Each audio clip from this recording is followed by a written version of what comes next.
case of type 1 CNV, the hypersignal is not detectable on OCTA.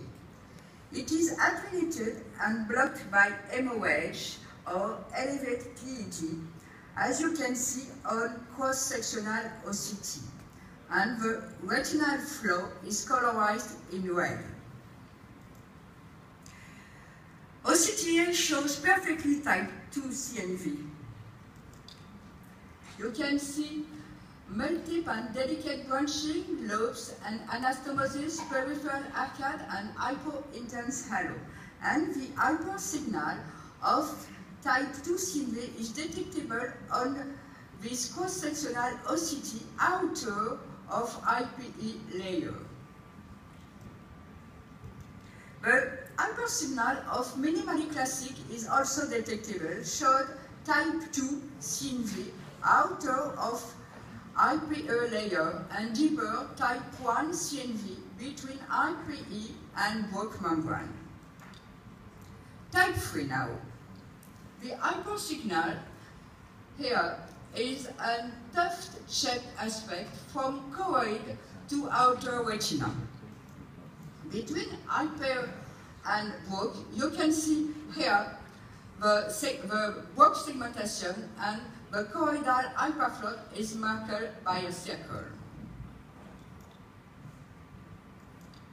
In this retinal slab, in intraretinal slab, the retinal hyperfloat is colorized in red. And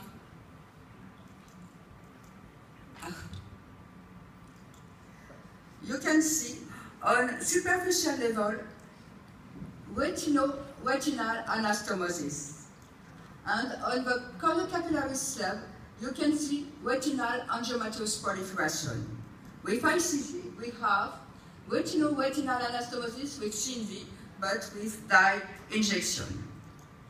OCTA allows CNV classification based on criteria activity. We have 3 patterns: activity criteria, branching and peripheral arcade; inactivity criteria, with no interconnection, dead trend, and no peripheral arcade; and also quiescent criteria, defined by branching of linear loose net and also tiny capillaries, but with stable subretinal fluid and no functional signs. Some example. Here, active CNV, branching of interconnected and tiny capillaries are present on this naive CNV, also on this recurrent CNV, and this persistent CNV.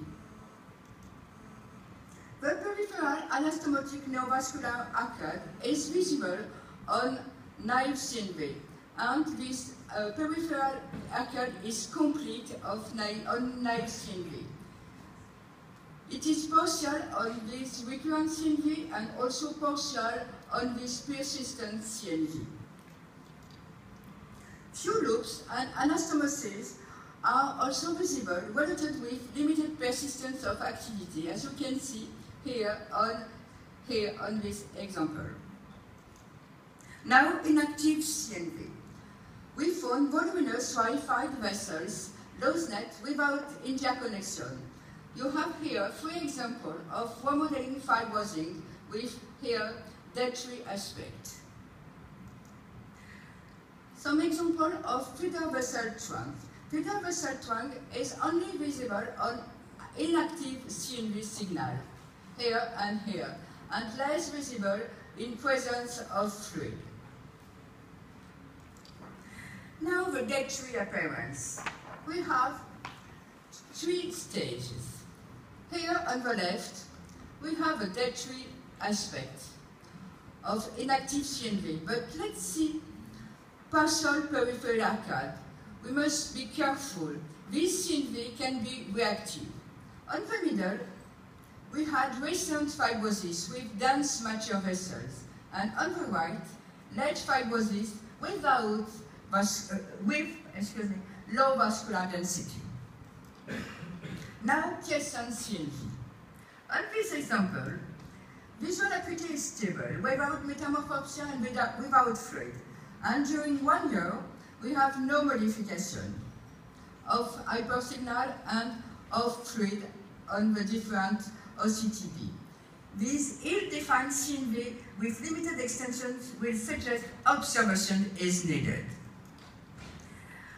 We analyzed OCTF findings based on activity criteria, branching and arcade in treated exudative EMD. Here, preliminary results. We found significant and strong correlation between each parameter, branching and arcade, and therapeutic decision. The definitive presence of these two predicting factors increases the probability of treatment to 95.68%. This study could allow the possibility to create a model allowing definition on IVT relative risk according result of swept source OCT imaging. Main criteria, peripheral arcade and tiny branching are associated with a high probability of retreatment. Thank you. Thank you.